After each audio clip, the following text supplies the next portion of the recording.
Hello, everyone. Welcome back to our Reads Official channel, where we dive into life-changing books that inspire and transform. Today, we're talking about a book that can completely shift the way you think. The mind is everything. Its core message: your thoughts shape your reality.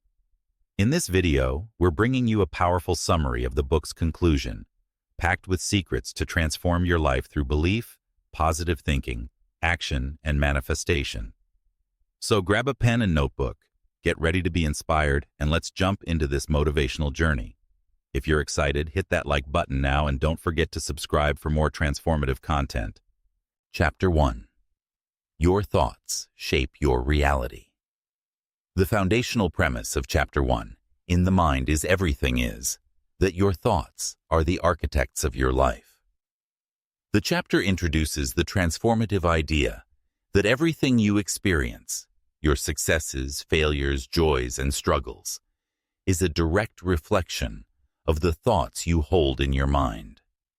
This concept is not merely philosophical, but a practical framework for understanding why some people thrive in challenging circumstances, while others falter.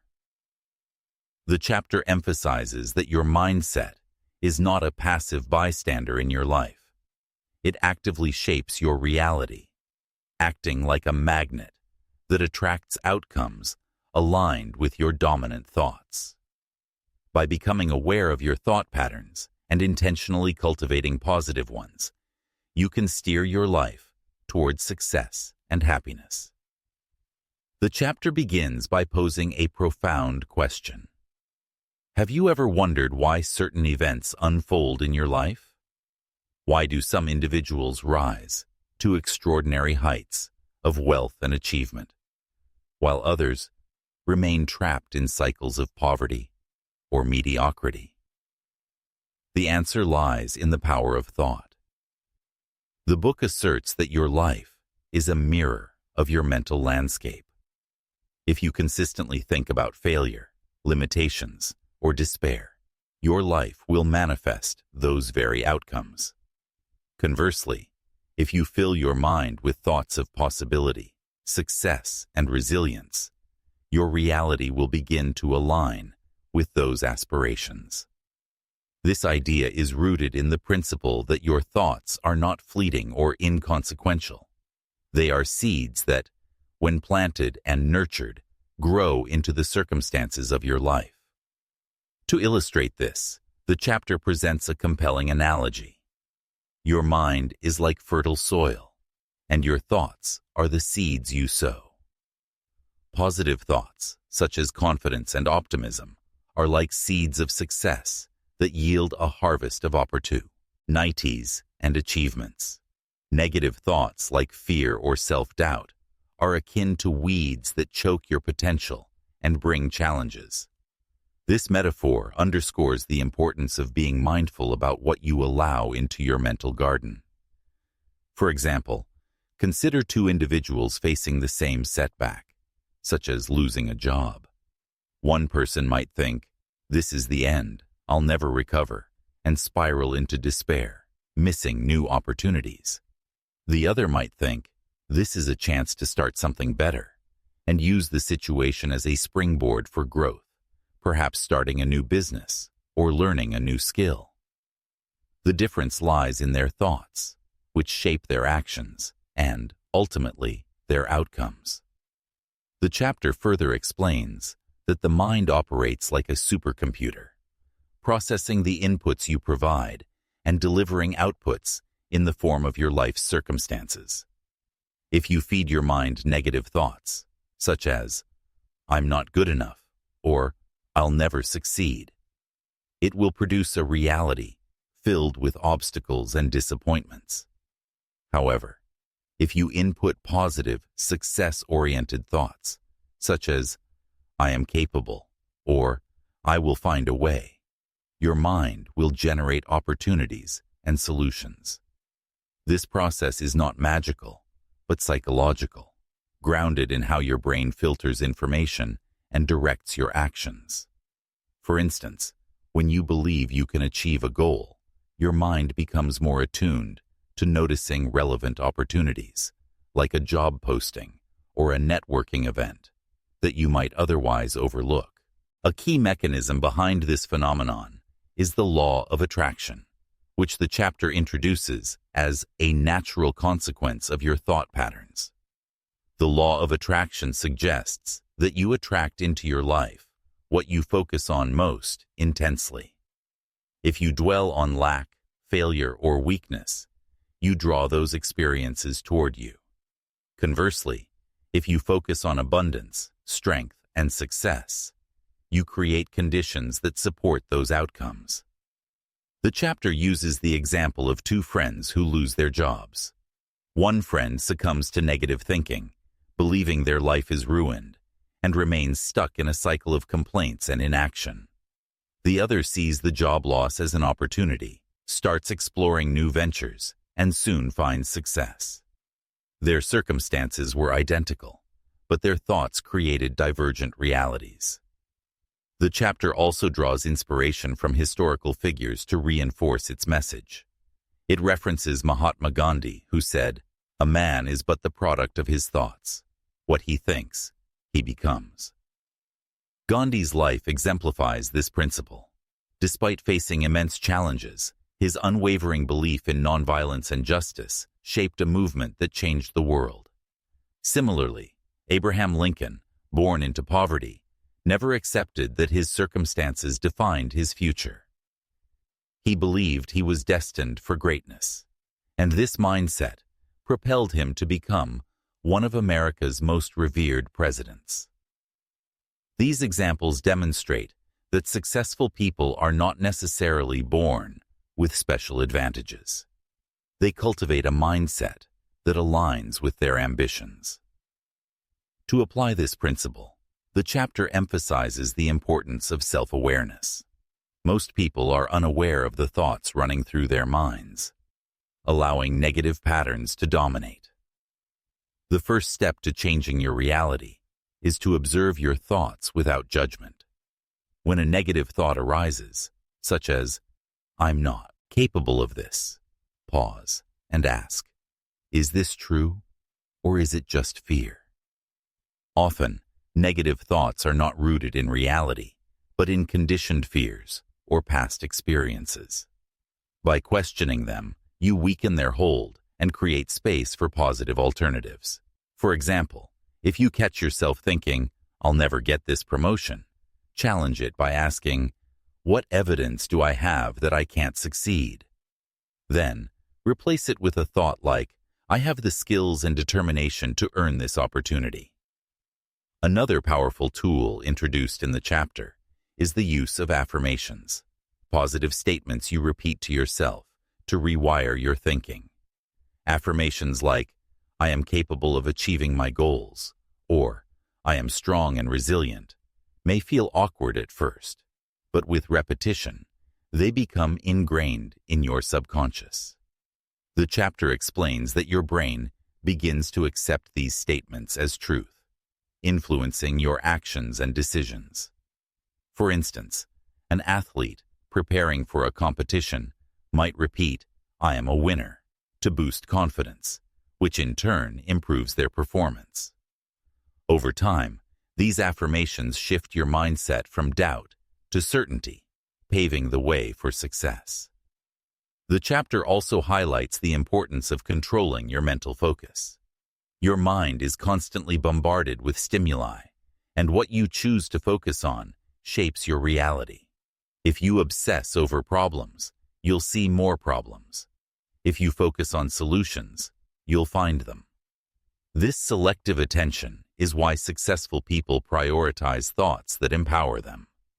For example, a business person facing a financial setback might focus on learning from the experience and exploring new strategies rather than dwelling on the loss. By consciously directing your focus, you train your mind to seek out opportunities that align with your goals. The chapter addresses a common misconception that external forces, such as luck, circumstances, or society, control your life. While these factors play a role, the book argues that your thoughts are the ultimate driver of your destiny. blaming external conditions, keeps you trapped in a victim mindset, whereas taking responsibility for your thoughts empowers you to create change. For instance, someone born into poverty might believe they're doomed to stay poor, but by adopting a mindset of possibility, they can break free from that cycle. The chapter cites examples like Oprah Winfrey, who overcame a challenging upbringing by believing in her potential and taking action to realize it.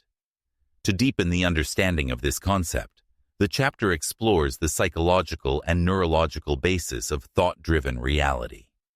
Your brain's reticular activating system, RAS, filters information based on what you prioritize. If you focus on failure, your RAS highlights evidence of failure, reinforcing that belief. If you focus on success, it notices opportunities that support your goals. This explains why two people in the same situation can have vastly different experiences. For example, two students preparing for an exam might have identical resources, but the one who believes they can excel will study with more focus and confidence, leading to better results. The chapter also emphasizes the cumulative effect of thoughts.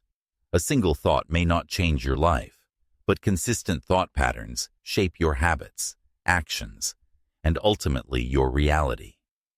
For instance, repeatedly thinking, "I'm not good at public speaking," can lead to anxiety and poor performance in presentations. Conversely, consistently thinking, "I'm improving my speaking skills," encourages practice and growth. This cumulative effect underscores the need for long-term commitment to positive thinking, as small changes in thought patterns can lead to significant life transformations over time. Practical application is a cornerstone of the chapter's teachings. It encourages readers to start small by identifying one area of their life where negative thoughts dominate, such as career, relationships, or health, and consciously replace those thoughts with positive ones. For example, if you often think, "I'll never find a good partner," shift to, "I am open to meeting someone who values me." The chapter suggests keeping a journal to track your thoughts and reflect on how they influence your actions. This practice builds awareness and helps you catch negative patterns early. The chapter also warns against the trap of wishful thinking without action. While thoughts shape your reality, they must be paired with effort to produce results. For instance, thinking about starting a business won't make it happen. You need to take steps like researching the market or creating a plan. The power of thought lies in its ability to inspire and guide action, not replace it. The chapter uses the analogy of a GPS. Your thoughts set the destination, but you still need to drive the car to get there. To reinforce its message, the chapter revisits the idea that your thoughts are your greatest asset. Unlike external circumstances, which can be unpredictable, your thoughts are within your control. By mastering them, you gain the power to shape your life's trajectory.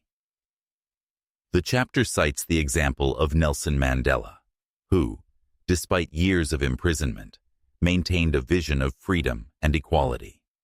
His thoughts fueled his resilience, enabling him to lead a nation toward change. This illustrates that even in the most challenging circumstances, a positive mindset can create extraordinary outcomes. The chapter concludes by urging readers to take immediate action to harness the power of their thoughts. It suggests starting with a simple exercise. Each morning, spend 5 minutes visualizing your goals as if they've already been achieved. Picture yourself succeeding in your career, enjoying fulfilling relationships, or living in good health. This practice primes your mind to seek out opportunities that align with your vision. Additionally, the chapter encourages surrounding yourself with positive influences, books, podcasts, or people who uplift and inspire you, to reinforce your new mindset. In summary, Chapter 1 of The Mind is Everything lays the groundwork for personal transformation by emphasizing that your thoughts are the foundation of your reality.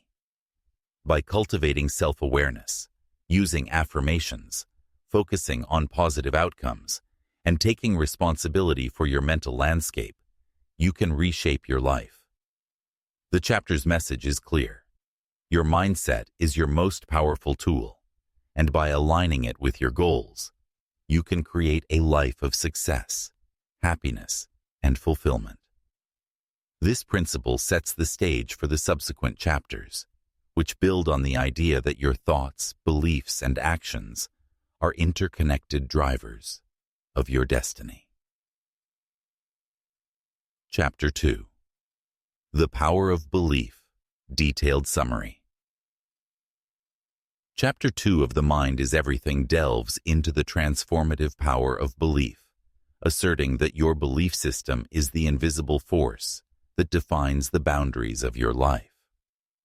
The chapter argues that what you believe about yourself and your capabilities determines whether you achieve your dreams or remain stuck in a cycle of self-doubt. It emphasizes that belief is not just a passive state of mind, but an active driver of your actions and outcomes. By cultivating a strong positive belief system, you can overcome limitations, seize opportunities, and shape a reality aligned with your aspirations. The chapter's core message is encapsulated in the phrase, "Believe it, and you will achieve it." Through historical examples, practical techniques, and psychological insights, the chapter guides readers on how to harness the power of belief to transform their lives. The chapter opens with a thought-provoking question. Why do some people, facing identical circumstances, rise to great heights while others falter? Why do some individuals born into poverty become global icons of success, while others with abundant resources fail to achieve their potential? The answer lies in one critical factor: belief. Your beliefs act as a lens through which you view the world, shaping your decisions, actions, and ultimately, your destiny. If you believe you can accomplish something, you are right. If you believe you cannot, you are also right. This is because your mind accepts your beliefs as truth and aligns your behavior to match them. The chapter stresses that your belief system is not fixed. It can be shaped and strengthened to serve your goals. To illustrate this concept, the chapter uses the analogy of a child learning to walk. A toddler falls repeatedly, but never doubts their ability to eventually walk. Each fall is a lesson, not a failure, because the child believes they can succeed. This innate belief fuels their persistence until they master the skill. The chapter asks, if a child can hold such unwavering faith, why do adults so often succumb to self-doubt? The answer lies in the conditioning we receive as we grow. Society, family, and past experiences often instill limiting beliefs, such as life is hard or success is for others. These beliefs become mental barriers, preventing us from reaching our full potential. The chapter argues that by consciously reshaping our beliefs, we can reclaim the fearless confidence of a child. Historical figures serve as powerful examples of the impact of belief. The chapter highlights Thomas Edison, who failed thousands of times while inventing the electric light bulb. If Edison had believed his failures meant the task was impossible, the world might still be in the dark. Instead, his belief in his ability to find a solution drove him to persist, ultimately changing history. Similarly, the Wright brothers believed humans could fly, when most dismissed it as a fantasy. Their unwavering faith led to the invention of the airplane, proving that belief can turn dreams into reality. These stories underscore that success is not about external resources, but about an internal conviction that propels action. The chapter explains the psychological mechanism behind belief's power. Your brain operates like a filter, seeking evidence to confirm what you believe. If you believe you're incapable, your mind will highlight past failures or obstacles, reinforcing that belief. For example, someone who believes they're bad at public speaking will focus on moments when they stumbled over words, ignoring times they communicated effectively. Conversely, if you believe you're capable, your mind will notice opportunities and successes, boosting your confidence. This is linked to the brain's reticular activating system, RAS, which prioritizes information relevant to your beliefs. By consciously choosing empowering beliefs, you train your mind to seek evidence that supports your potential. The chapter also addresses the origins of limiting beliefs, which often take root in childhood. For instance, a child repeatedly told they're not good enough may internalize this as truth, carrying it into adulthood. This belief can manifest as self-doubt in career, relationships, or personal growth. The chapter recounts the story of a hypothetical individual who grew up hearing that money is hard to earn. As an adult, they struggle financially, not because of external barriers, but because their subconscious accepts this belief as fact. The good news is that beliefs are not permanent. Just as negative beliefs were learned, positive ones can be cultivated through intentional effort. To help readers reshape their belief systems, the chapter introduces two key techniques: positive self-talk and visualization. Positive self-talk involves consciously replacing negative thoughts with empowering statements. For example, when faced with a challenge, instead of thinking, "I can't do this," say, "I am capable of overcoming this." At first, this may feel unnatural, but with repetition, your mind begins to accept these statements as truth. The chapter cites athletes who use self-talk to boost performance, such as a runner repeating, "I am fast and strong," to push through fatigue. Over time, these affirmations rewire the brain, building confidence and resilience. Visualization is the second technique, described as mentally rehearsing your success. By vividly imagining yourself achieving your goals, you program your mind to believe they're attainable. For instance, a business person might visualize closing a major deal, picturing the handshake, the signed contract, and the feeling of accomplishment. This mental rehearsal makes the goal feel real, reducing doubt and motivating action. The chapter notes that top athletes and entrepreneurs, like Michael Jordan or Elon Musk, use visualization to prepare for high-stakes moments. By seeing success in your mind, you align your actions with that vision, increasing the likelihood of achieving it. The chapter emphasizes that belief alone is not enough. It must inspire action. A strong belief system gives you the confidence to take risks and persevere through setbacks. For example, someone who believes they can start a successful business is more likely to research markets, network, and invest effort, even after initial failures. In contrast, someone who doubts their abilities may never take the first step. The chapter uses the analogy of a bridge. Belief is the foundation, but action is the path across it. Without both, you remain stuck on one side, watching others reach their destinations. To deepen the understanding of belief's impact, the chapter explores how it influences your emotions and energy. When you believe in your potential, you feel energized, motivated, and optimistic, which fuels productive actions. Conversely, self-doubt breeds anxiety and lethargy, draining your ability to act. The chapter recounts a scenario of two job applicants. One believes they're unqualified and approaches the interview with fear, stumbling over answers. The other believes they're a strong candidate and exudes confidence, impressing the employer. Their beliefs shaped their emotional states, which in turn influenced their performance. The chapter also addresses the societal tendency to normalize limiting beliefs. We're often taught that failure is shameful, or that success is reserved for a select few. These ideas create a culture of doubt, discouraging risk-taking. The chapter challenges this by reframing failure as a stepping stone to success. It cites J.K. Rowling, who faced numerous rejections before publishing Harry Potter. Her belief in her story's potential kept her going, proving that failure is not a dead end, but a detour on the path to achievement. By embracing failure as a learning opportunity, you strengthen your belief in your ability to succeed. Practical application is a central focus of the chapter.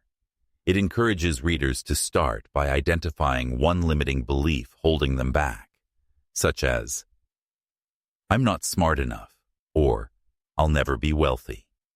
Write it down and challenge it by asking, what evidence proves this true? Often, you'll find the belief is based on assumptions, not facts. Then, replace it with an empowering belief, like, "I can learn anything with effort," or "I am capable of creating wealth." Repeat this new belief daily, using self-talk and visualization to reinforce it.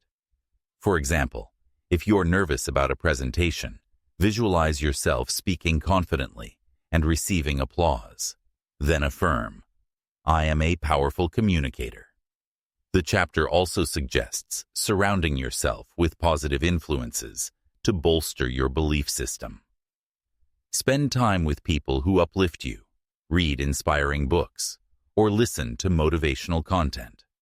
These influences counteract negative conditioning and reinforce your faith in your potential. For instance, joining a community of entrepreneurs can inspire you to believe in your business ideas, as their success stories become evidence of what's possible. Conversely, avoid those who perpetuate doubt or negativity, as their influence can undermine your progress. To further illustrate the power of belief, the chapter shares a hypothetical story of two students preparing for a competitive exam. Both have similar intelligence and resources, but one believes they'll fail due to past struggles, while the other believes they can excel with effort. The first student studies half-heartedly, expecting failure, and performs poorly. The second student studies diligently, confident in their potential, and succeeds. Their beliefs shaped their effort, focus, and results, demonstrating that belief is the catalyst for action and achievement. The chapter also explores the long-term impact of belief. Consistent positive beliefs build a mindset of resilience and possibility, enabling you to navigate life's challenges with confidence. For example, someone who believes they can recover from setbacks will approach problems with a solution-oriented mindset, finding ways to adapt and grow. Over time, this mindset compounds, leading to significant life changes. The chapter likens this to compound interest. Small, consistent investments in positive beliefs yield exponential rewards. To ensure readers can apply these ideas, the chapter provides a step-by-step exercise. Each morning, spend 5 minutes reflecting on a goal you want to achieve. Write down a belief that supports it, such as, "I am capable of building a successful career." Then, visualize yourself achieving that goal in vivid detail, engaging all your senses. Finally, affirm your belief aloud, repeating it with conviction. This practice trains your mind to internalize empowering beliefs, making them a natural part of your thought process. The chapter concludes by emphasizing that belief is a choice. You can choose to accept limiting beliefs or replace them with ones that empower you. The world's greatest achievers, from scientists to artists, succeeded because they chose to believe in their potential despite obstacles. By making the same choice, you can unlock your own potential and create a life that reflects your highest aspirations. The chapter leaves readers with a call to action. Start today by identifying one limiting belief, replacing it with a positive one, and taking a small step toward your goal. This simple act sets the foundation for a lifetime of achievement. In summary, Chapter 2 of The Mind is Everything underscores that your beliefs are the blueprint for your life. By replacing limiting beliefs with empowering ones, using techniques like self-talk and visualization, and surrounding yourself with positive influences, you can transform your mindset and achieve your dreams. Belief is the spark that ignites action, and with it, no goal is out of reach. Chapter 3. Reprogramming Your Subconscious Mind. Detailed Summary. Chapter 3 of The Mind is Everything introduces the transformative concept of reprogramming the subconscious mind, presenting it as a powerful tool that shapes your life based on the beliefs and habits stored within it. The chapter explains that your subconscious mind operates like a computer, running on programs established through repeated thoughts and experiences, often from childhood. These programs dictate your behaviors, decisions, and outcomes, often without your conscious awareness. While negative programming can trap you in cycles of struggle, the chapter offers hope by emphasizing that the subconscious can be rewired to support success, happiness, and growth.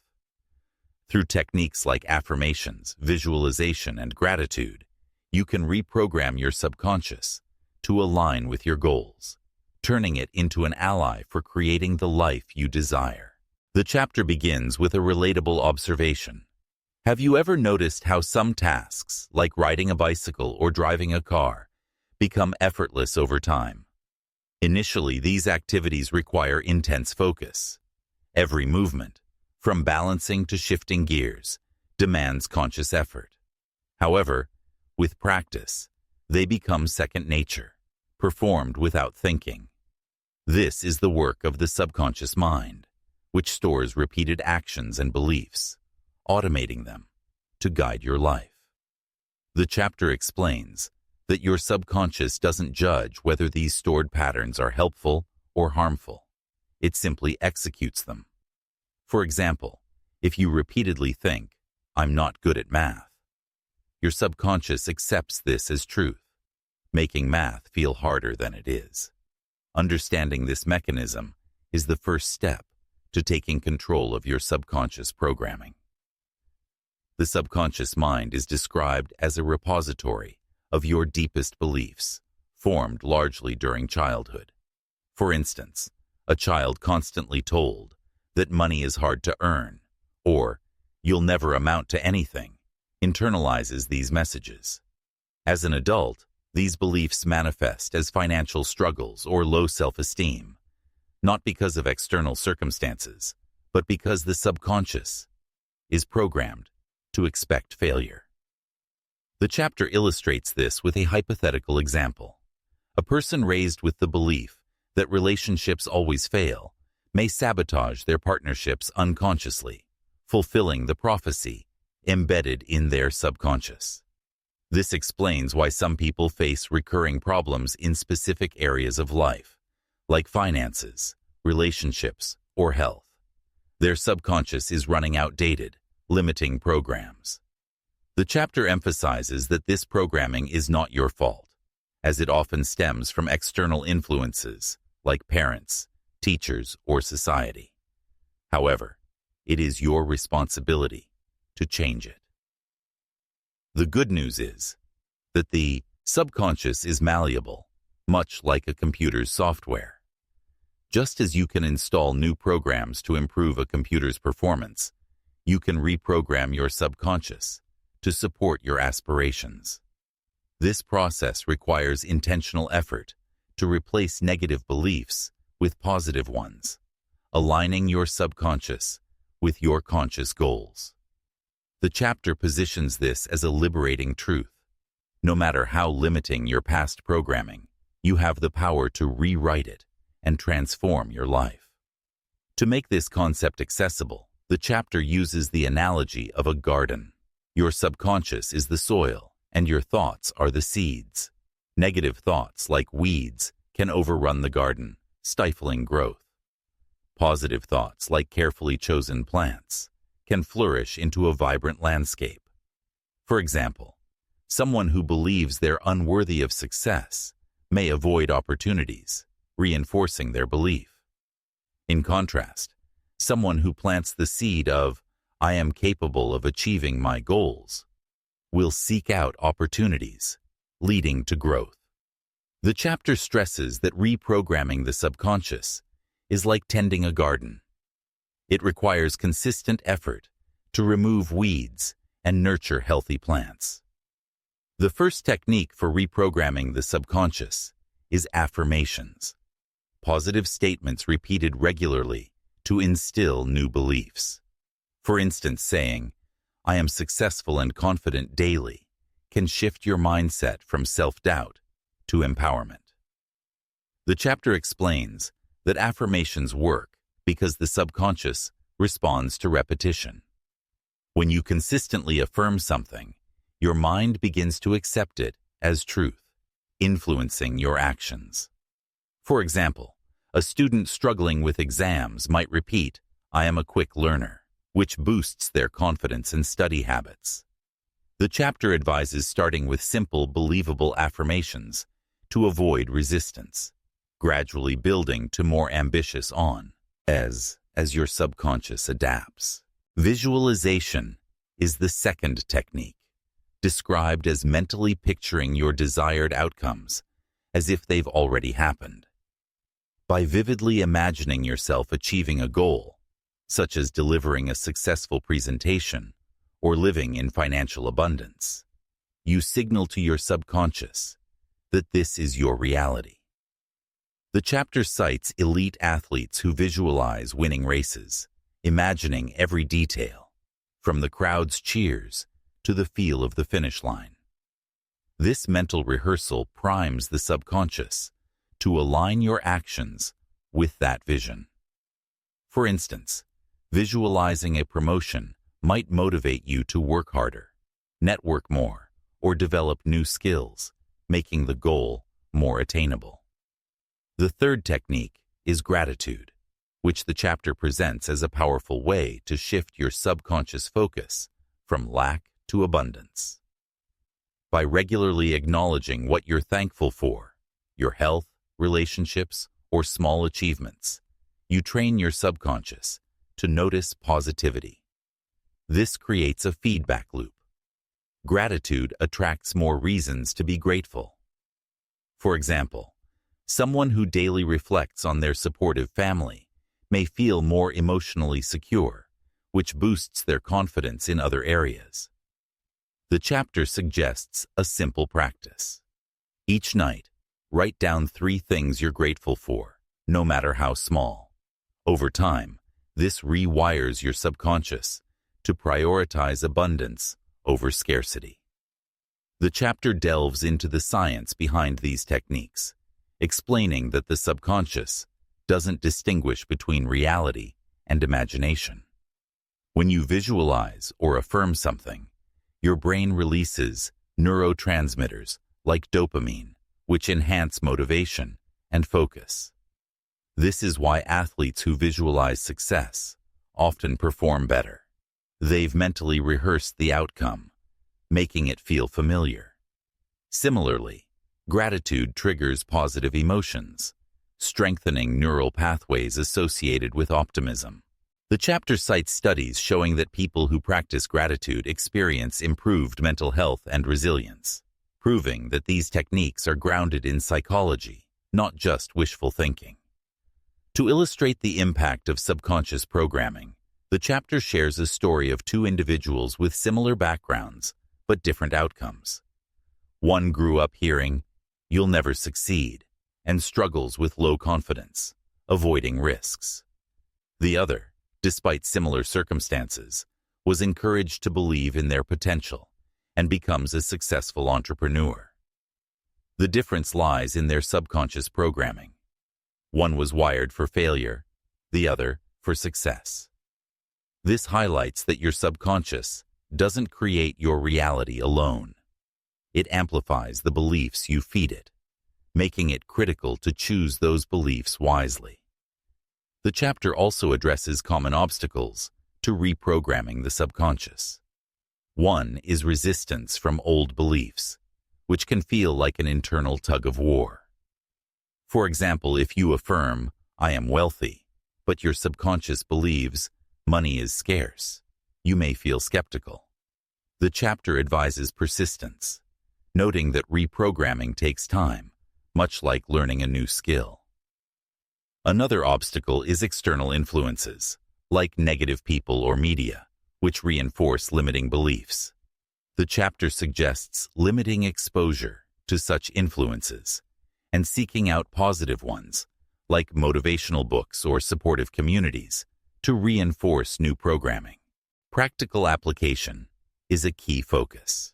The chapter provides a step-by-step exercise. Identify one limiting belief, such as, "I'm not good enough." Write it down and list evidence that contradicts it, like past successes or skills you've developed.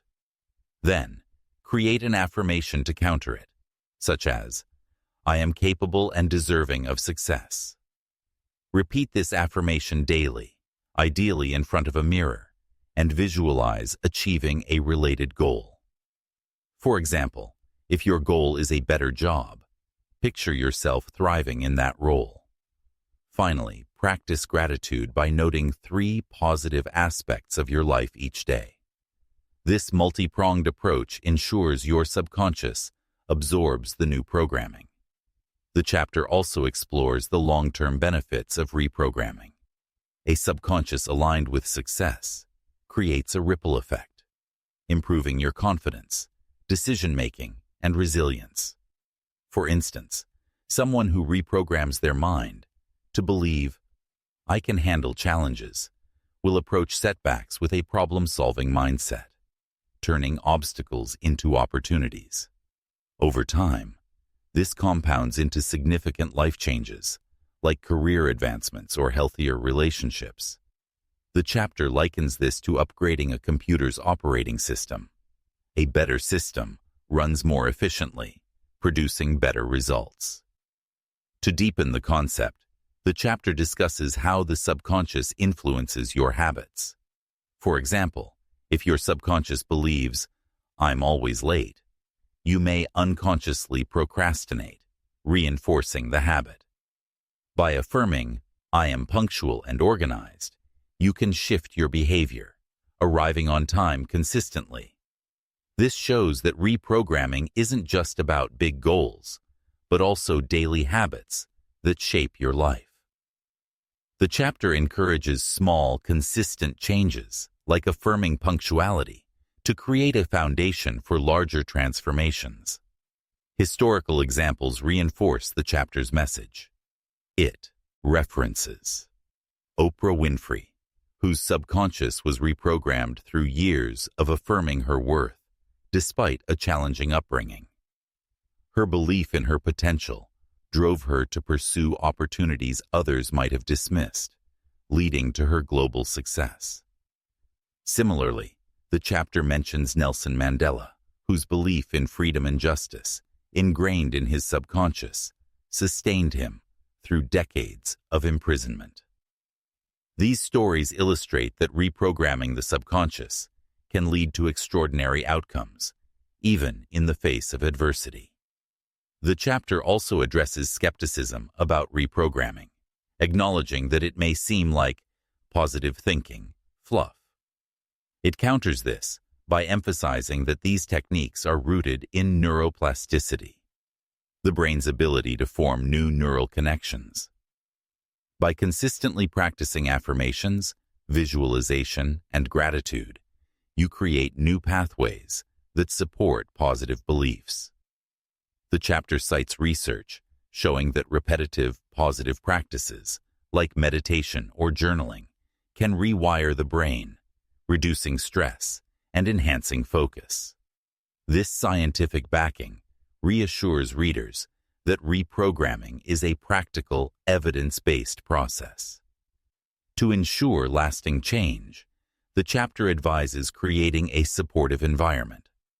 Surround yourself with people who encourage your growth, as their positivity reinforces your new beliefs. For example, joining a group of aspiring entrepreneurs can strengthen your belief in your business potential. Additionally, reduce exposure to negative media or pessimistic individuals, as they can reinforce old programming. The chapter suggests curating your environment like a playlist, choosing influences that uplift and inspire you. The chapter concludes with a powerful call to action. Your subconscious is a tool you can master to create the life you want. By taking responsibility for your programming, you reclaim control over your destiny. Start small. Choose one area of your life, like career or health, and apply affirmations, visualization, and gratitude daily. Over time, these practices will rewire your subconscious, aligning it with your goals. The chapter leaves readers with a sense of empowerment. Your subconscious is not your master, but your servant, and with the right techniques, you can program it to manifest success and happiness. In summary, Chapter 3 of The Mind is Everything reveals the subconscious mind as a powerful force that shapes your life through stored beliefs and habits. By using affirmations, visualization, and gratitude, you can reprogram it to support your goals, turning limiting beliefs into empowering ones. This process, grounded in psychology and neuroplasticity, offers a practical path to transform your reality, one thought at a time. Chapter 4. The Science of Positive Thinking. Chapter 4 of The Mind is Everything explores the transformative power of positive thinking, grounding it in scientific principles to demonstrate that it is more than just wishful optimism. The chapter argues that your thoughts directly influence your emotions, decisions, and physical well-being, shaping the trajectory of your life. Positive thinking is presented as a practical tool that enhances mental clarity, boosts confidence, and opens your mind to opportunities, while negative thinking clouds judgment and attracts challenges. By understanding the science behind this process and adopting specific techniques, you can cultivate a positive mindset that propels you towards success and happiness. Through a blend of psychological research, real-world examples, and actionable strategies, the chapter empowers readers to harness the science of positive thinking to transform their lives. The chapter begins with a relatable observation. Have you ever noticed how your day unfolds differently depending on your morning mindset? If you wake up thinking about a positive event, like an upcoming celebration, your day often feels energized and productive. Conversely, if you start with negative thoughts, such as worrying about a problem, challenges seem to pile up. The chapter asserts that this is not mere coincidence, but a reflection of how your thoughts shape your reality. Positive thinking triggers a cascade of neurological and psychological effects that enhance your mood, decision-making, and ability to seize opportunities, while negative thinking does the opposite, creating a cycle of stress and setbacks. To establish the scientific foundation, the chapter explains that positive thoughts stimulate the release of neurotransmitters like dopamine and serotonin, which are associated with happiness and motivation. These chemicals improve your mood, increase focus, and enhance your ability to make sound decisions. For example, when you think, "Today will be a great day," your brain releases dopamine, creating a sense of optimism that fuels productive actions. In contrast, negative thoughts trigger stress hormones like cortisol, which can cloud your thinking and lower confidence. The chapter cites studies showing that optimistic individuals perform better in high-pressure situations, such as exams or job interviews, because their positive mindset sharpens their mental clarity. The chapter introduces the concept of the brain's reticular activating system, RAS, a neural network that filters information based on your focus. When you dwell on negative thoughts, like, "I'll never find a good job," your RAS highlights evidence that supports this belief, such as job rejections or economic challenges. This creates a self-fulfilling prophecy, where you overlook opportunities that could lead to success. Conversely, when you focus on positive thoughts, like, "I will find the right opportunity," your RAS notices relevant possibilities, such as a job posting or a networking event. The chapter uses the analogy of a spotlight. Your thoughts direct the beam, illuminating either obstacles or opportunities. To illustrate this, the chapter presents a scenario of two individuals seeking employment. Both have similar qualifications, but one thinks, "There are no good jobs for me," and approaches their search with pessimism, missing subtle opportunities like a conversation with a potential employer. The other thinks, "I'll find the perfect job if I keep trying," and their optimism leads them to notice and pursue opportunities, such as applying to a promising role they initially overlooked. Their mindsets shaped their perceptions, actions, and outcomes, demonstrating that positive thinking is a catalyst for success. The chapter also explores the physical benefits of positive thinking, supported by scientific research. Studies show that optimistic individuals have stronger immune systems, lower stress levels, and greater physical energy, contributing to a longer, healthier life. For instance, a positive mindset reduces cortisol production, which protects against stress-related illnesses like heart disease. The chapter recounts a study where participants who focused on positive thoughts for several weeks reported improved energy and resilience compared to those who dwelled on negativity, who experienced fatigue and stress. This evidence underscores that positive thinking impacts not just your mind, but your body, creating a holistic foundation for success. A key point in the chapter is that positive thinking is not a magic wand that instantly solves problems. Instead, it's a mindset that prepares you to take effective action. When you think positively, you're more likely to approach challenges with confidence and creativity, finding solutions where others see only obstacles. For example, an entrepreneur facing a business setback might view it as a learning opportunity, using it to refine their strategy, while a pessimist might give up, seeing the setback as proof of failure. The chapter emphasizes that positive thinking is the first step in a chain reaction. It boosts your confidence, inspires action, and attracts opportunities. To make positive thinking a habit, the chapter offers 3 practical techniques.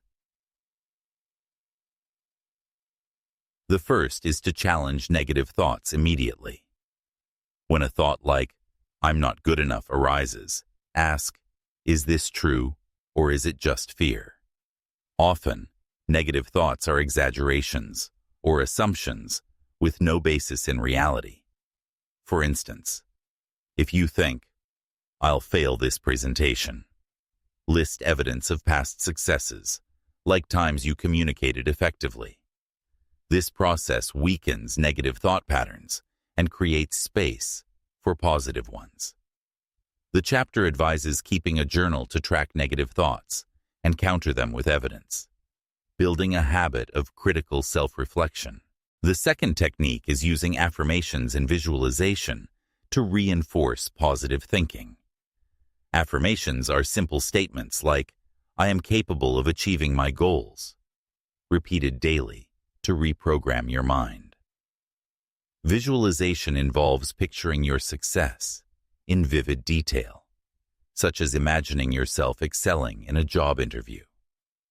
The chapter explains that these practices work because the brain struggles to distinguish between imagined and real experiences. For example, An athlete visualizing a perfect performance strengthens the same neural pathways used in actual competition, improving their results. The chapter suggests starting each day with a 5-minute routine. Affirm a positive statement and visualize achieving a specific goal. The third technique is surrounding yourself with positive influences. The chapter notes that positivity and negativity are contagious, like a virus. If you spend time with people who complain or doubt themselves, their mindset can seep into yours. Conversely, being around optimistic, motivated individuals inspires you to adopt a similar outlook. For instance, joining a community of aspiring professionals can boost your confidence in your career goals, as their success stories reinforce what's possible. The chapter advises curating your environment, choosing uplifting books, podcasts, or friends to maintain a positive mindset. The chapter delves deeper into the science by referencing experiments that highlight the power of positive thinking. In one study, 2 groups were asked to focus on different thought patterns, one on positive ideas, like gratitude and optimism, and the other on negative ones, like complaints and fears. After a few weeks, the positive group reported higher happiness, confidence, and energy, while the negative group experienced increased stress and fatigue. This experiment illustrates that your thought patterns directly influence your emotional and physical state, shaping your life's trajectory. The chapter uses this to argue that positive thinking is not just a feel-good practice, but a scientifically validated strategy for success. To further illustrate, the chapter shares a hypothetical story of 2 co-workers facing a tight project deadline. One co-worker thinks, "This is too hard, we'll never finish," and becomes stressed, making errors and missing opportunities to collaborate. The other thinks, "This is challenging, but I can find a way," and approaches the task with focus, seeking solutions and rallying the team. Their positive mindset leads to better performance and a successful outcome. This example shows that positive thinking doesn't eliminate challenges, but equips you to handle them effectively. The chapter also addresses common misconceptions about positive thinking. Some people dismiss it as unrealistic optimism, believing it ignores real problems. The chapter counters this by clarifying that positive thinking is not about denying difficulties, but about approaching them with a solution-oriented mindset. For instance, acknowledging a financial struggle while thinking, "I can find ways to improve my situation," is more empowering than dwelling on the problem. This approach encourages proactive steps, like budgeting or seeking new income sources, rather than paralysis from despair. Another misconception is that positive thinking requires constant happiness.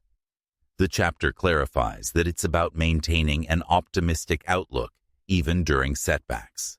For example, after a failed business venture, a positive thinker might reflect, "What can I learn from this?" rather than, "I'm a failure." This mindset fosters resilience, enabling you to bounce back stronger. The chapter cites historical figures like Thomas Edison, who viewed his thousands of failed experiments as steps towards success, not defeats. His positive outlook kept him moving forward, ultimately leading to the invention of the light bulb. The chapter emphasizes the cumulative effect of positive thinking.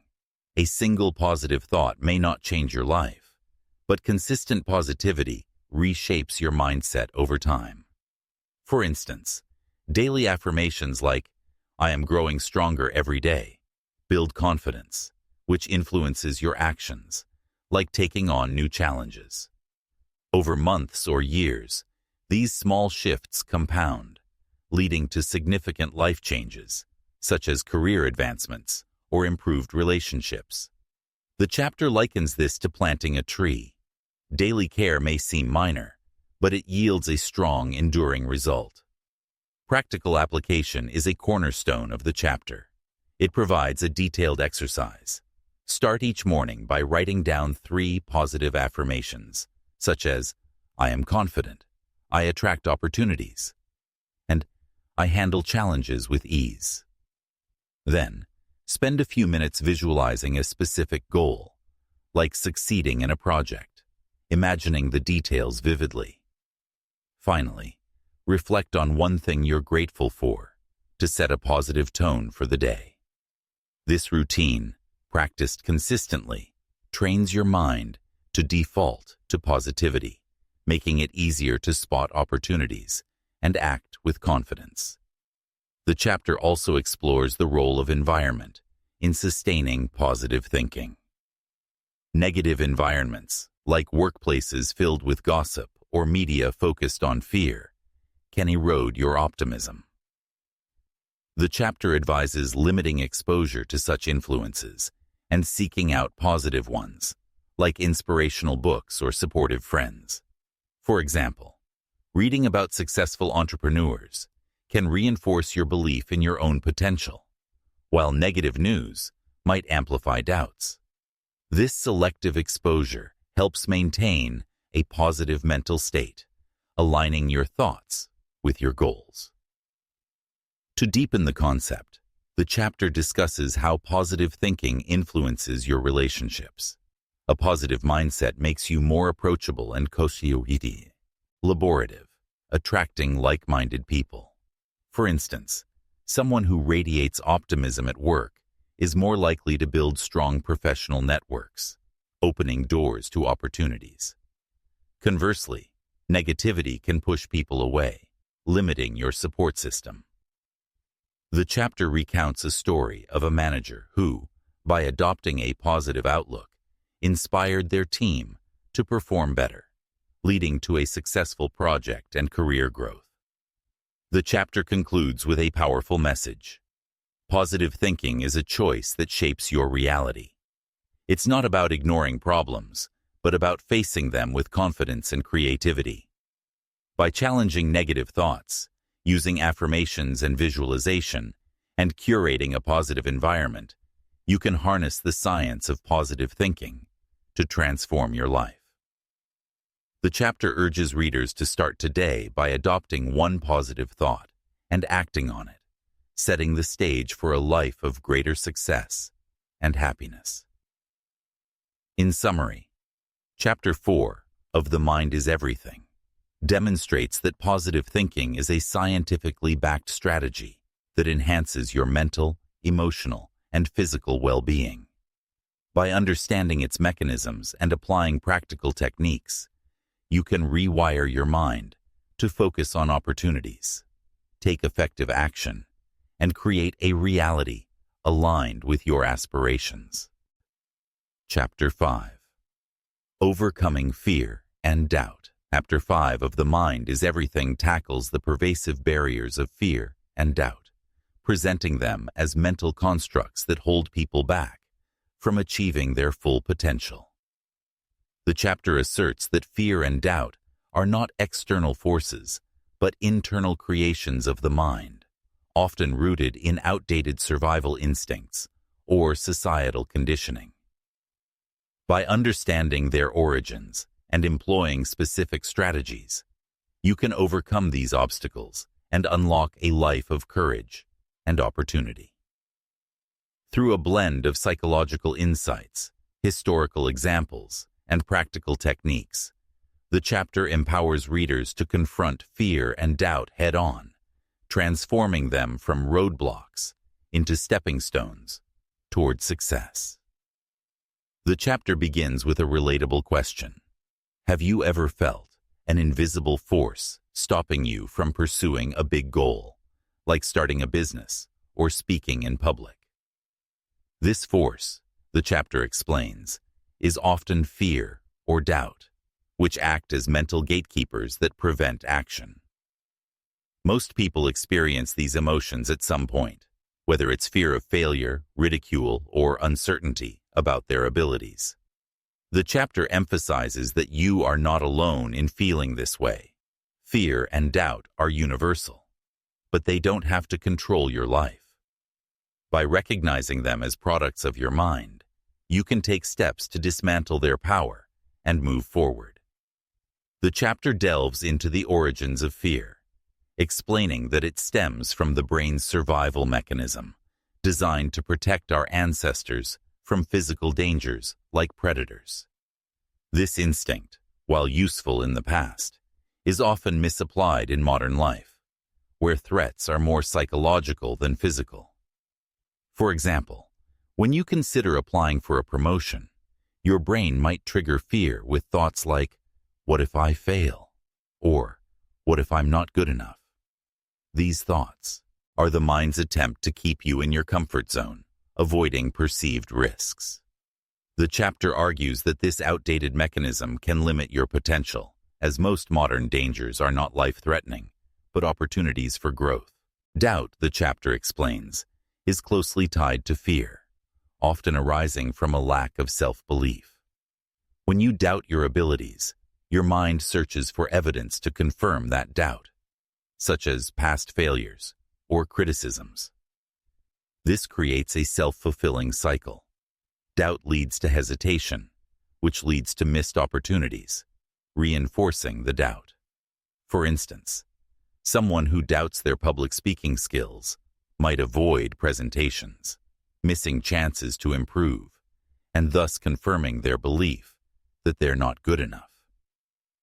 The chapter stresses that both fear and doubt are illusions, mental constructs that feel real, but are not rooted in objective truth.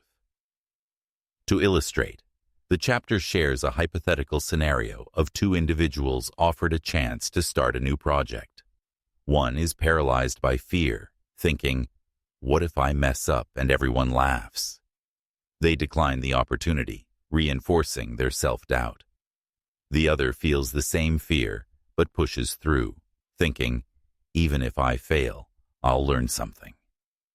They take on the project, gain experience, and grow in confidence.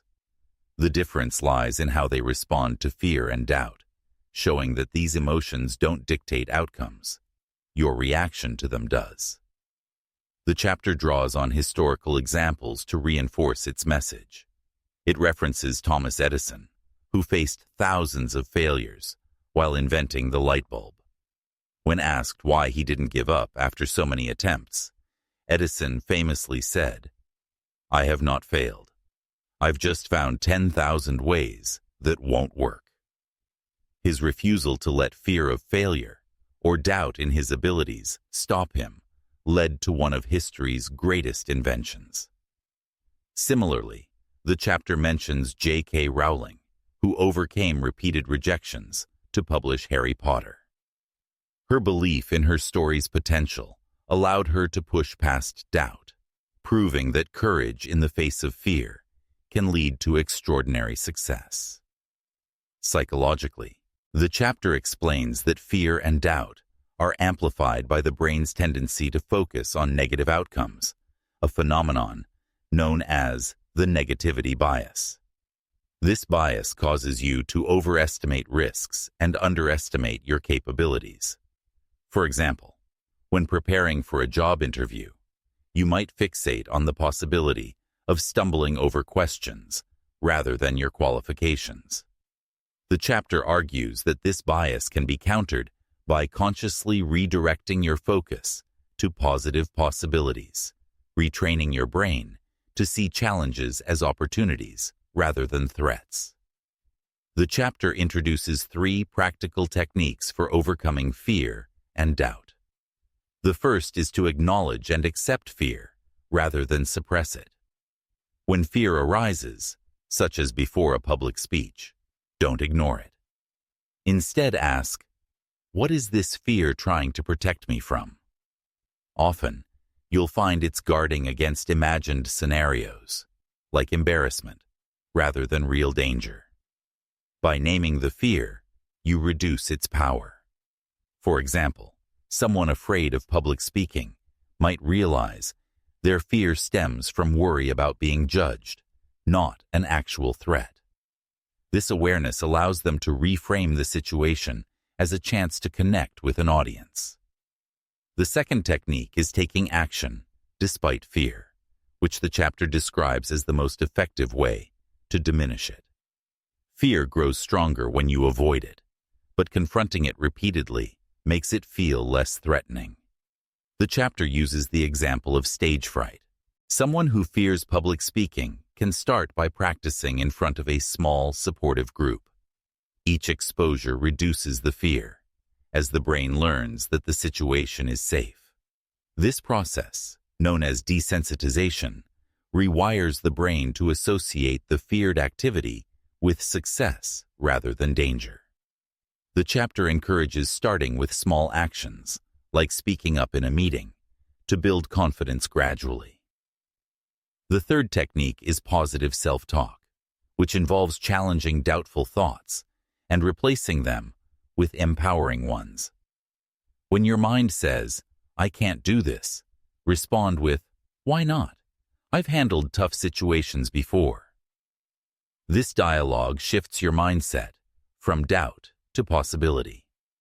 For instance, a student nervous about an exam might counter, "I'm not ready," with, "I've studied hard and can do my best." The chapter explains that positive self-talk works because it interrupts negative thought patterns, creating new neural pathways that support confidence. With repetition, these empowering thoughts become your default response. The chapter emphasizes that overcoming fear and doubt requires persistence, as these emotions are deeply ingrained. It likens the process to training a muscle. Consistent effort strengthens your ability to face challenges. For example, someone afraid of rejection might start by asking for small favors, like requesting a discount at a store. Each successful interaction builds confidence, making larger risks, like pitching a business idea, feel more manageable. The chapter stresses that small, consistent actions compound over time, transforming fear into courage. To deepen the concept, the chapter explores how society reinforces fear and doubt. From a young age, we're taught that failure is shameful or that taking risks is reckless. For instance, a child who fails a test might be told, "You're not good at this," planting seeds of dis and doubt. As adults, these messages manifest as hesitation to pursue bold goals. The chapter challenges this conditioning by redefining failure as a learning opportunity. It cites Walt Disney, who faced bankruptcy and rejection before building his empire. His ability to see failure as feedback, not defeat, allowed him to overcome doubt and achieve greatness. The chapter also addresses the emotional toll of fear and doubt, noting that they create a cycle of stress and inaction.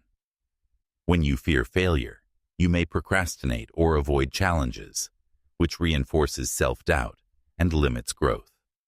For example, someone who fears starting a business might delay their plans, missing market opportunities and feeling more inadequate.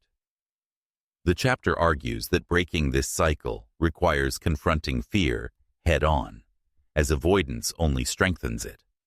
By taking action, even if imperfect, you prove to yourself that fear is not insurmountable. Practical application is a cornerstone of the chapter.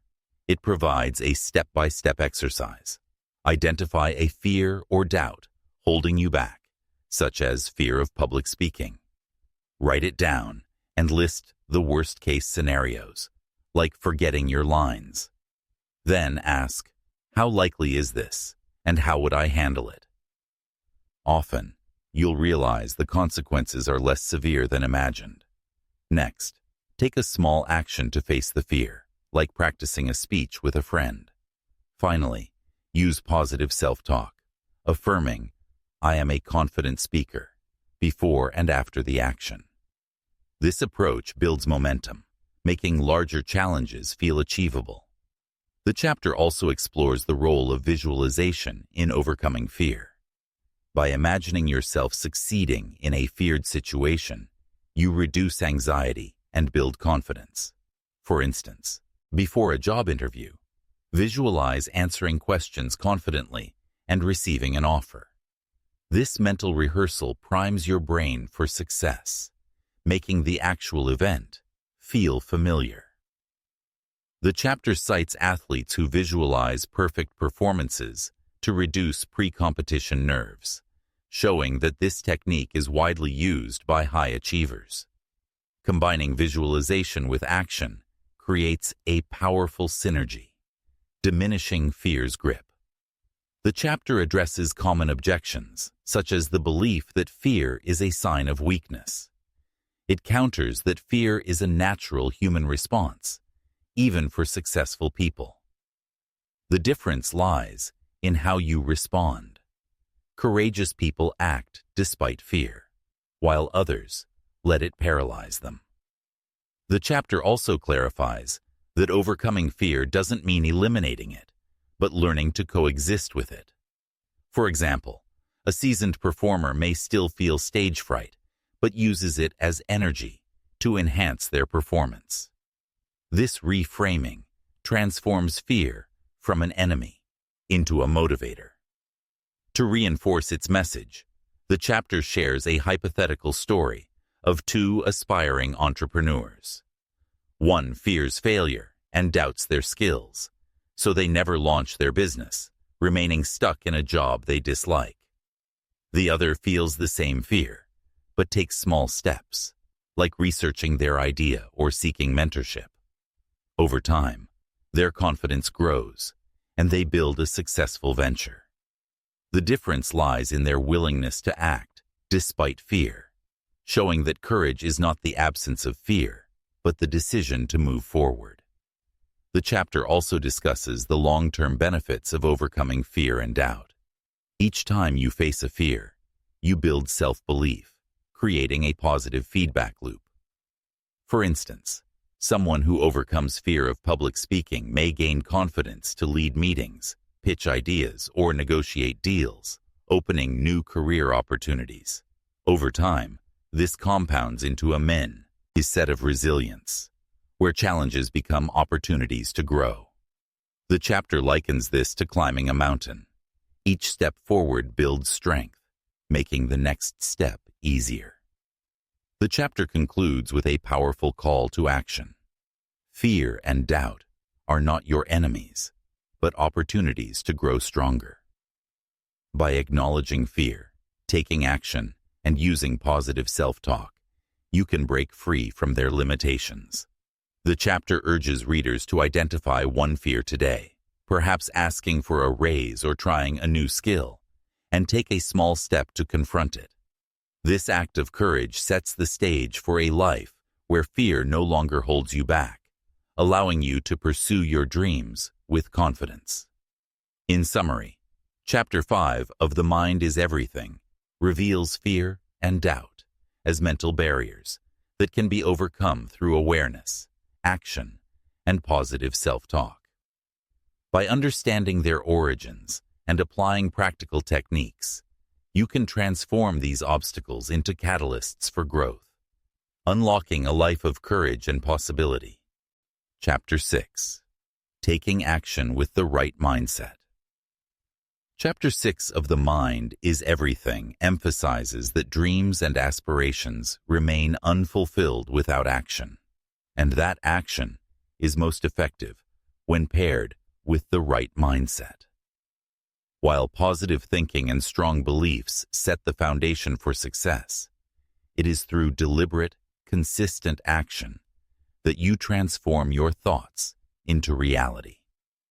The chapter argues that successful people are not distinguished by extraordinary talents or resources, but by their willingness to act despite challenges, guided by a mindset that embraces resilience and clarity.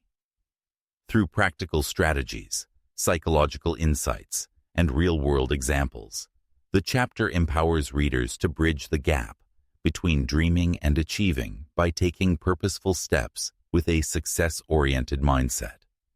The chapter opens with an observation about a common human tendency.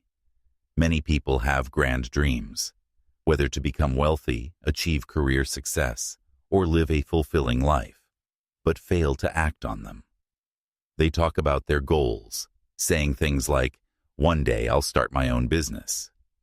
But when asked what steps they've taken, they have no concrete answers. The chapter identifies this inaction as the primary barrier to success. Dreams, no matter how vivid, remain fantasies without effort. The difference between those who achieve their goals and those who don't lies in their commitment to action, underpinned by a mindset that prepares them for challenges and sustains their momentum. To illustrate, the chapter contrasts two hypothetical individuals with similar aspirations to start a business. One spends years planning and dreaming, but never takes the first step, paralyzed by fear or indecision. The other, despite similar fears, takes small actions, researching the market, attending a workshop, or creating a basic plan, and gradually builds a successful venture. The key difference is action. The second person's willingness to move forward, even imperfectly, sets them on a path to success. The chapter emphasizes that action doesn't require perfection. It requires starting, learning, and adapting along the way. The chapter introduces the concept of the right mindset as a critical precursor to effective action. A mindset rooted in fear, doubt, or procrastination leads to half-hearted efforts that fizzle out. In contrast, a success-oriented mindset, characterized by clarity, resilience, and optimism, fuels sustained action. The chapter explains that your mind will naturally resist change, warning you of risks like failure or judgment to keep you in your comfort zone.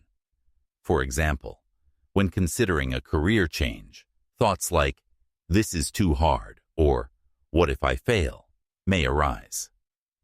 The right mindset counters these by affirming, "Challenges are part of growth, and I can handle them," preparing you to act with confidence. Psychologically, the chapter ties this to the brain's preference for familiarity, known as the status quo bias. Your mind resists new actions because they involve uncertainty, preferring the safety of routine. However, this resistance can be overcome by mentally preparing for challenges before acting. The chapter suggests visualizing potential obstacles and how you'll address them. For instance, before starting a new project, imagine scenarios like tight deadlines or critical feedback, and mentally rehearse solutions, such as prioritizing tasks or seeking advice. This preparation reduces fear and builds a mindset that sees challenges as manageable, not insurmountable. The chapter uses the analogy of a farmer to highlight the importance of consistent action. A farmer plants seeds without knowing exactly when or how they'll grow, but they trust that with regular care, watering, weeding, and protecting the crops, a harvest will come. Similarly, when you take action toward a goal, results may not be immediate, but consistent effort yields progress. For example, someone learning a new skill, like coding, may not see results after a few weeks, but daily practice eventually leads to mastery. The chapter stresses that action is a process, not a one-time event, requiring patience and persistence. Historical examples reinforce this message. The chapter references Henry Ford, who faced numerous setbacks while developing the automobile. His belief in his vision, combined with relentless action, testing, refining, and innovating, led to the creation of Ford Motor Company. Ford's story illustrates that success comes from pairing a clear mindset with consistent effort, not from waiting for perfect conditions. Similarly, the chapter mentions Malala Yousafzai, who, despite life-threatening challenges, took action to advocate for girls' education, driven by her belief in its importance. These examples show that action, fueled by the right mindset, can overcome even the greatest obstacles. The chapter emphasizes that action, without a clear direction, can be ineffective, likening it to traveling without a map. Before acting, you must clarify your goal and the path to achieve it. For instance, if your goal is financial independence, identify specific steps, like saving a percentage of your income or learning about investments. The chapter advises breaking goals into small, manageable actions to avoid overwhelm. For example, instead of aiming to write a book, start with write 1 page a day. This approach makes action feel achievable, building momentum and confidence. The chapter also addresses the fear of failure, a common barrier to action. It reframes failure as a natural part of the learning process, not a reason to stop. The chapter cites Thomas Edison, who viewed his thousands of unsuccessful attempts to create a light bulb as discoveries of what didn't work, bringing him closer to success. Similarly, in everyday life, a failed job interview can teach you how to prepare better next time. The chapter argues that the real risk is not failure, but inaction, as avoiding action means abandoning your dreams. By embracing failure as feedback, you cultivate a mindset that supports persistent action. To make action sustainable, the chapter stresses the importance of mental preparation. Before starting a new endeavor, anticipate challenges and affirm your ability to handle them. For example, someone launching a business might expect long hours or financial risks, but mentally prepare by affirming, "I am resilient and can adapt." This mindset reduces the likelihood of giving up when difficulties arise. The chapter suggests a daily practice. Before taking action, spend a few minutes visualizing success and affirming your capability, such as, "I am prepared to tackle this challenge." This primes your mind for action and builds resilience. The chapter introduces practical strategies for taking action effectively. One is the small step approach. Identify the smallest possible action toward your goal and do it immediately. For instance, if you want to improve your fitness, start with a 5-minute walk today. These small steps build momentum, making larger actions feel less daunting. Another strategy is setting clear intentions, such as defining why your goal matters. For example, wanting to learn a new language to connect with a different culture provides motivation to practice daily. The chapter also recommends tracking progress, like keeping a journal of actions taken, to stay accountable and motivated. The chapter delves into the psychological benefits of action, noting that it creates a positive feedback loop. Each step you take reinforces your belief in your ability to succeed, boosting confidence and reducing fear. For instance, someone who starts a blog and publishes their first post, even if imperfect, gains confidence to write more. This aligns with the concept of self-efficacy, the belief in your ability to achieve goals, which grows through action. The chapter cites studies showing that taking action, even in small ways, increases motivation and reduces anxiety, as it shifts your focus from fear to progress. To illustrate, the chapter shares a story of two individuals aiming to improve their careers. One dreams of a promotion, but takes no action, waiting for the right time, and remains stuck. The other, with the same goal, starts small, taking an online course, seeking feedback or networking, and gradually earns the promotion. Their mindset, which embraced action despite uncertainty, made the difference. The chapter emphasizes that waiting for perfect conditions is a trap. Success comes from acting now, even imperfectly, and adjusting along the way. The chapter also addresses common obstacles to action, such as procrastination and perfectionism. Procrastination often stems from fear of failure or feeling overwhelmed. The chapter suggests breaking tasks into smaller parts to make them feel manageable. For example, instead of aiming to redesign my website, start with choose a color scheme today. Perfectionism, on the other hand, can paralyze you by demanding flawless results. The chapter advises adopting a good enough mindset, where progress is prioritized over perfection. For instance, launching a basic website and refining it later is better than never launching at all. The chapter explores the role of environment in supporting action. Surrounding yourself with action-oriented people like mentors or motivated peers can inspire you to move forward. For example, joining a study group can encourage consistent studying for a certification. Conversely, negative environments, like those filled with complainers, can reinforce inaction.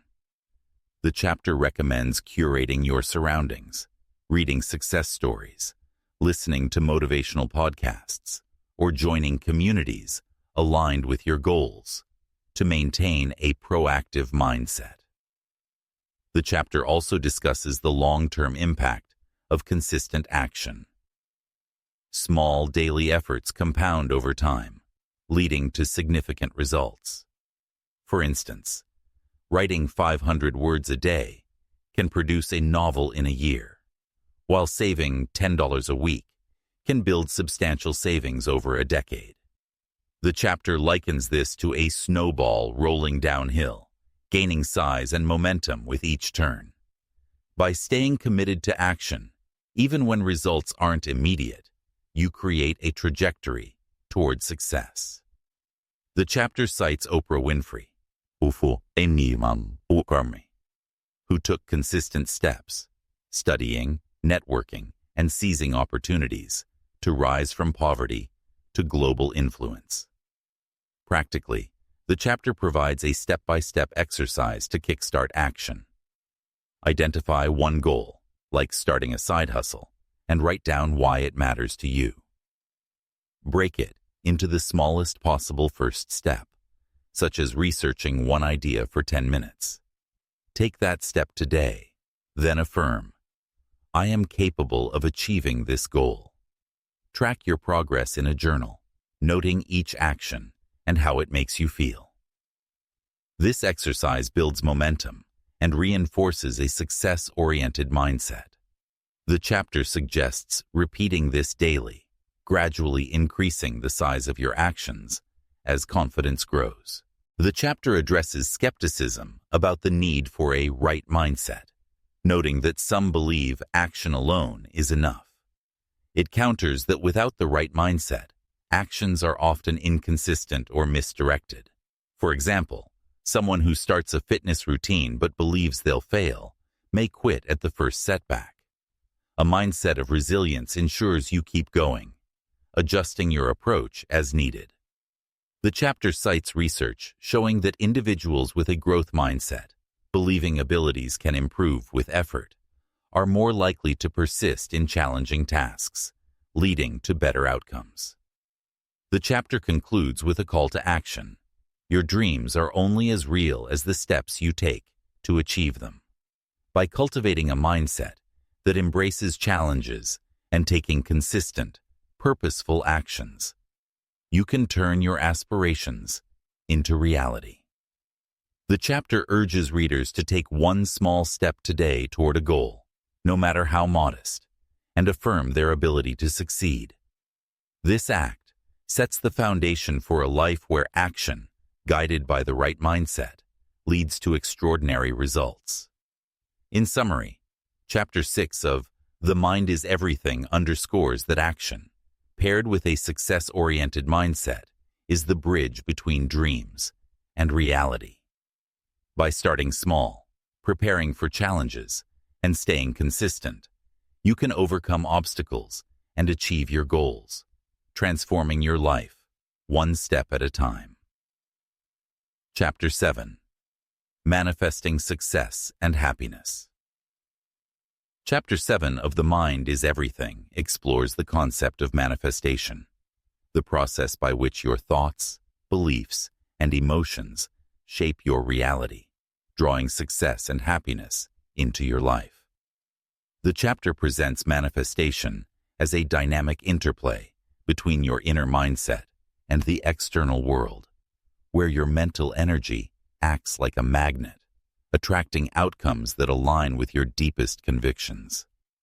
It emphasizes that success and happiness are not random or dependent on luck, but are cultivated through intentional thinking, heartfelt belief, and purposeful action. Through psychological insights, practical techniques, and inspiring examples, the chapter empowers readers to harness the power of manifestation to create a life of abundance and fulfillment.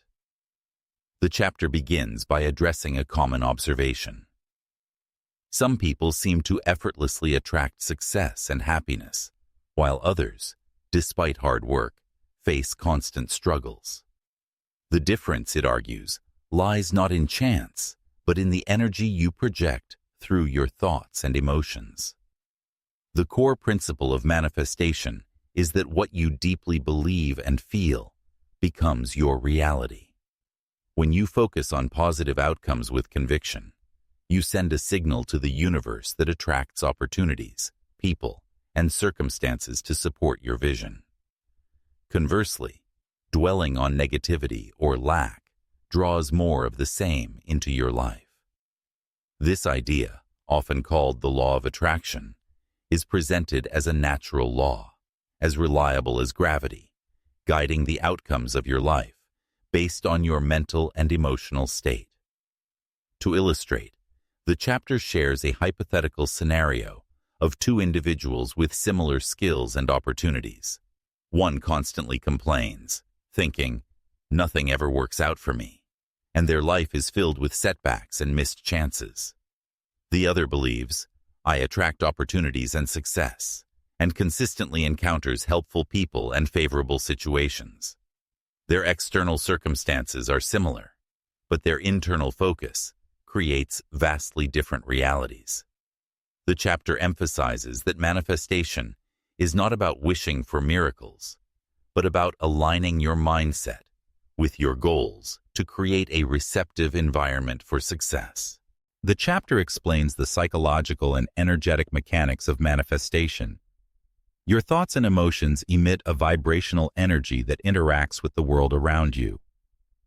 Positive emotions like gratitude and confidence produce high-energy vibrations that attract similar energies, such as supportive relationships or career opportunities. Negative emotions like fear or resentment emit low-energy vibrations, drawing challenges and conflicts. The chapter likens this to tuning a radio. Your thoughts set the frequency, and the universe responds with matching signals. For example, feeling grateful for your current job may attract a promotion, as your positive energy signals openness to growth. The chapter delves into the science behind this process, noting that your brain's reticular activating system, RAS, plays a key role. The RAS filters information based on what you focus on, making you more aware of opportunities that align with your beliefs. For instance, if you believe you're destined for financial success, your RAS will highlight relevant possibilities, like a business idea or investment opportunity. Conversely, if you focus on scarcity, your RAS will emphasize obstacles like expenses or setbacks. This neurological process explains why manifestation feels almost automatic when your mindset is aligned with your goals. It's your brain working to make your beliefs a reality. A central technique for manifestation is acting as if your goals are already achieved, encapsulated in the phrase, "Act as if you already have it, and the universe will deliver." This means embodying the emotions and confidence of someone who has already succeeded. For example, if you want to be a successful entrepreneur, carry yourself with the confidence of one, make decisions boldly, network proactively, and think strategically. This mindset signals to your subconscious and the universe. To deepen the concept, the chapter shares a story of two friends aiming to improve their lives. One dreams of a better career, but doubts their worth, thinking, "I'll never get ahead." Their mixed signals, desire mixed with skepticism, yield inconsistent results. The other visualizes a fulfilling career, feels grateful for their current skills, and takes action like enrolling in a course. Their clear, positive energy attracts opportunities, leading to a promotion. This contrast highlights the importance of aligning thoughts, emotions, and actions to send a unified signal to the universe. The chapter addresses common misconceptions about manifestation, such as the idea that it's magical or effortless. It clarifies that manifestation is a disciplined process requiring clarity, belief, and effort. For instance, wishing for a new job without applying or upskilling won't work. The chapter also counters skepticism by grounding manifestation in psychology. Your beliefs shape your perceptions, which influence your actions and outcomes. Studies show that optimistic individuals who believe in positive outcomes are more likely to take proactive steps and achieve goals, validating the science behind manifestation. Historical examples reinforce the chapter's message. Oprah Winfrey is cited as a manifestor who, despite a challenging upbringing, visualized a life of impact and took relentless action, studying, networking, and seizing opportunities. Her belief in her potential, combined with effort, attracted the resources and people needed to build a media empire. Similarly, the chapter mentions Nelson Mandela, whose vision of a free South Africa, sustained through years of imprisonment, manifested through his persistent actions and unwavering belief. These stories show that manifestation is a universal principle, applicable regardless of circumstances. The chapter explores the role. The chapter addresses obstacles to manifestation, such as impatience or lack of faith. Results may not come instantly, and doubt can creep in when progress is slow. The chapter likens manifestation to planting a seed. It requires nurturing before it sprouts. Persistence is key. Continue visualizing, acting, and expressing gratitude, even if immediate results aren't visible. Another obstacle is external negativity, like skeptical friends or discouraging news. The chapter advises surrounding yourself with positive influences, like mentors or uplifting content, to maintain your manifestation focus. The long-term impact of manifestation is explored through the concept of compounding energy. Consistent positive thoughts, emotions, and actions build momentum, creating a life where success and happiness flow more naturally. For example, someone who manifests a healthier lifestyle by visualizing fitness, eating well, and exercising regularly may inspire others, creating a ripple effect. The chapter cites studies showing that positive habits, like gratitude journaling, lead to sustained improvements in well-being, reinforcing that manifestation is a lifelong practice. To further illustrate, the chapter shares a story of a woman who dreams of a fulfilling career in art. Initially, she doubts her talent, thinking, "I'm not good enough." Her negative energy attracts rejection. After learning manifestation, she visualizes exhibiting her work, feels grateful for her creativity, and takes action by submitting her art to galleries. Over time, her consistent efforts and positive mindset attract opportunities, leading to a successful career. This story underscores that manifestation combines inner work with outer action, creating a powerful synergy. The chapter also emphasizes the importance of emotional authenticity in manifestation. Superficial positivity, like forcing a smile while Conclusion. The mind is everything. The concluding section of The Mind is Everything serves as a powerful synthesis of the book's core teachings, reinforcing the transformative idea that your thoughts are the architects of your reality. It emphasizes that your life, whether filled with success, happiness, or struggle, is a direct reflection of the beliefs, emotions, and actions you cultivate in your mind. The conclusion urges readers to take responsibility for their mental landscape, using the tools and principles outlined in the book to create a life of abundance and fulfillment. By integrating the lessons of belief systems, subconscious reprogramming, positive thinking, overcoming fear, taking action, and manifesting success, the conclusion inspires readers to move beyond mere knowledge and apply these insights to achieve lasting change. Through practical guidance, motivational examples, and psychological insights, it leaves readers with a clear call to action: shape your thoughts to shape your destiny.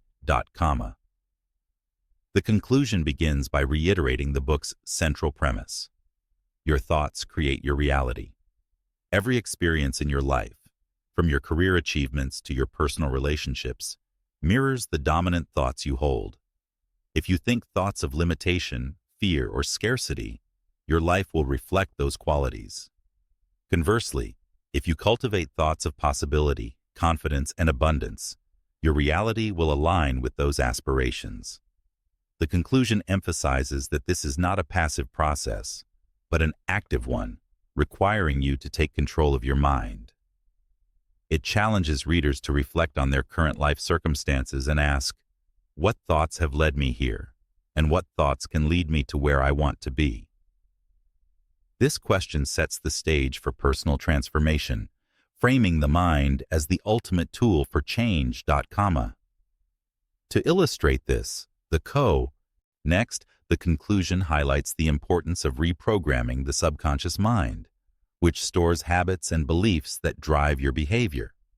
Many people are trapped by subconscious programming from childhood, such as beliefs that success is unattainable or that they're unworthy. The conclusion emphasizes that the subconscious is like a computer, capable of being reprogrammed with new positive instructions. By consistently practicing affirmations like, I am worthy of success, and visualizing goals, you can overwrite limiting beliefs.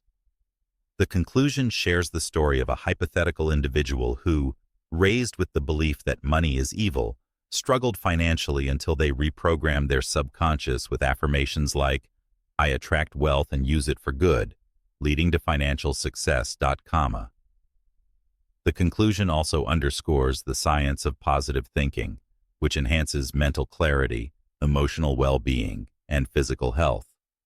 Positive thoughts trigger the release of neurotransmitters like dopamine, boosting motivation and focus, while negative thoughts increase stress hormones like cortisol, clouding judgment.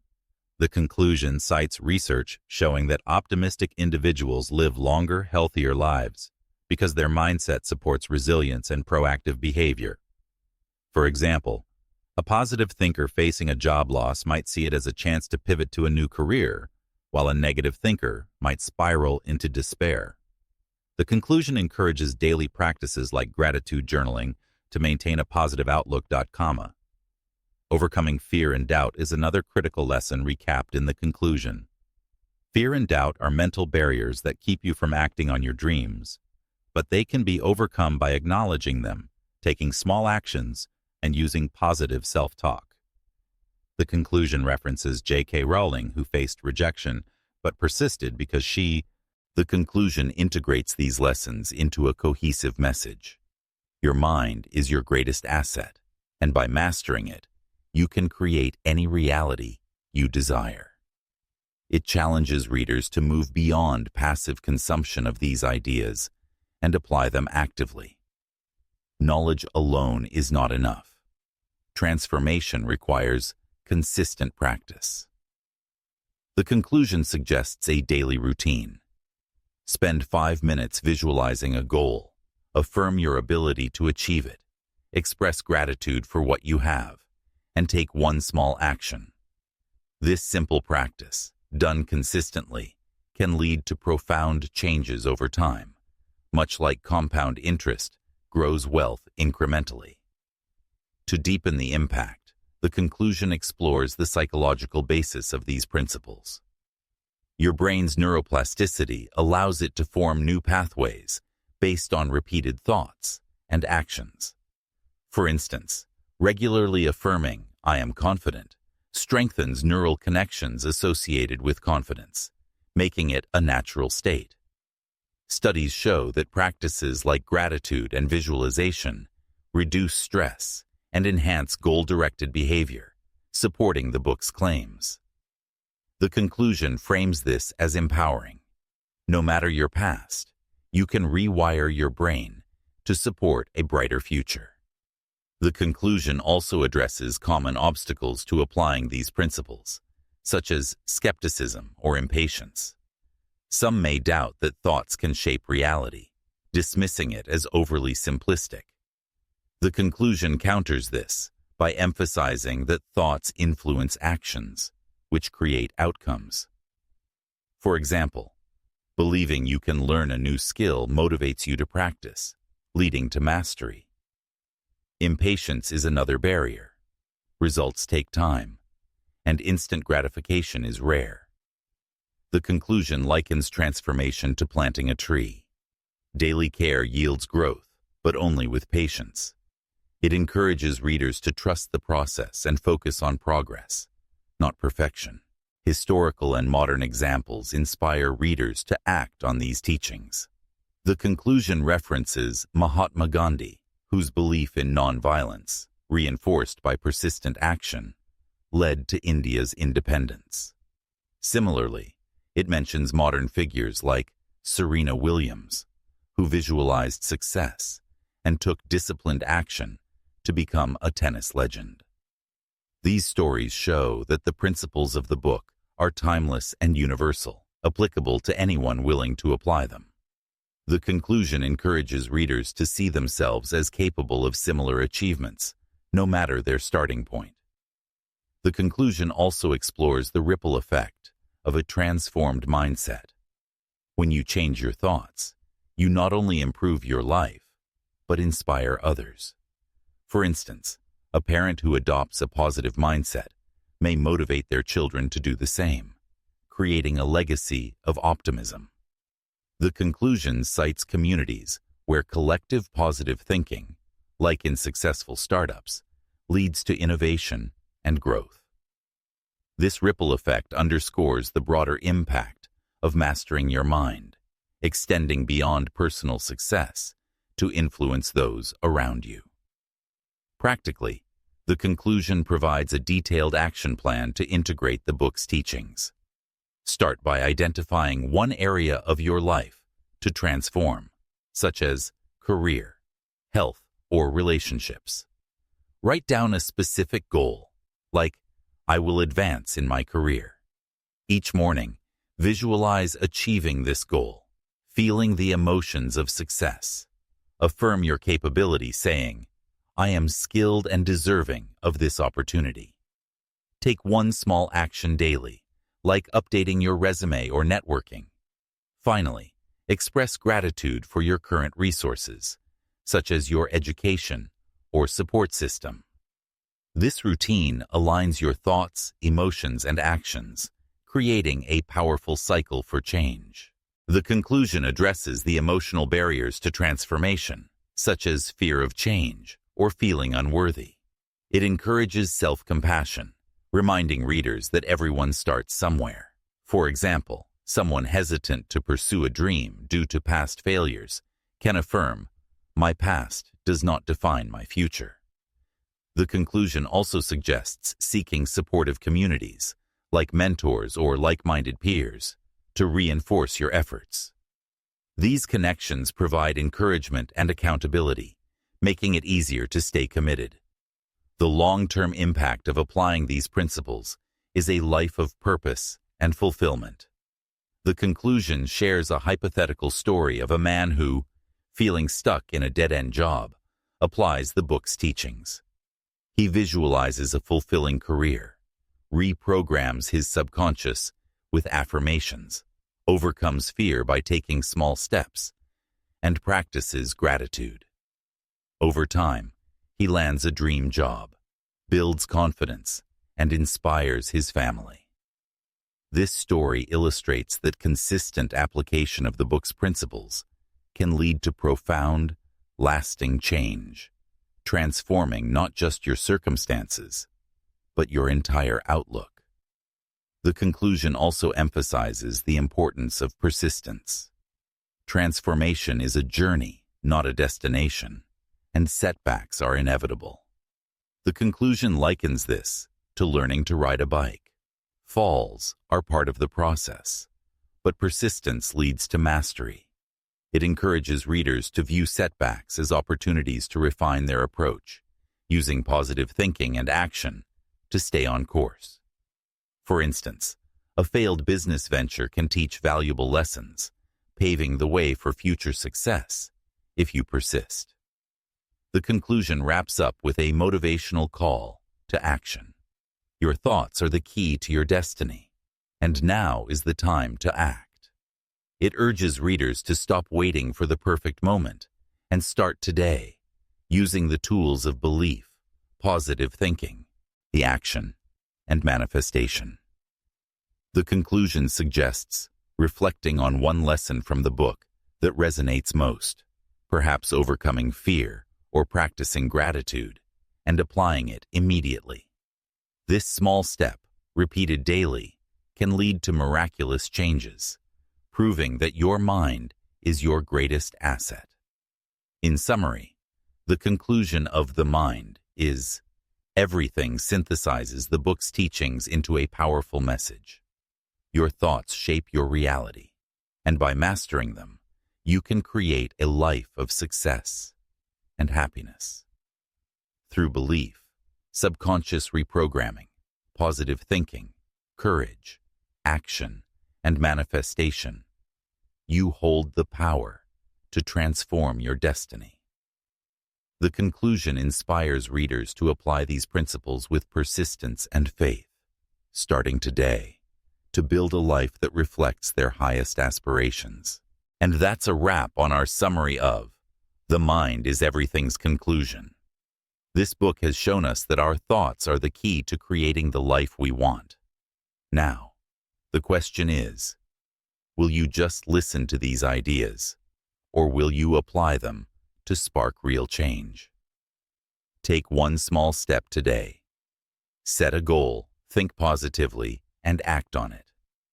If you loved this video, please give it a thumbs up and share your thoughts in the comments below. Tell us which principle from the book inspires you the most. And don't forget to subscribe and hit the bell icon so you never miss our latest motivational summaries. See you in the next video. Until then, think big, stay positive, and make your life shine.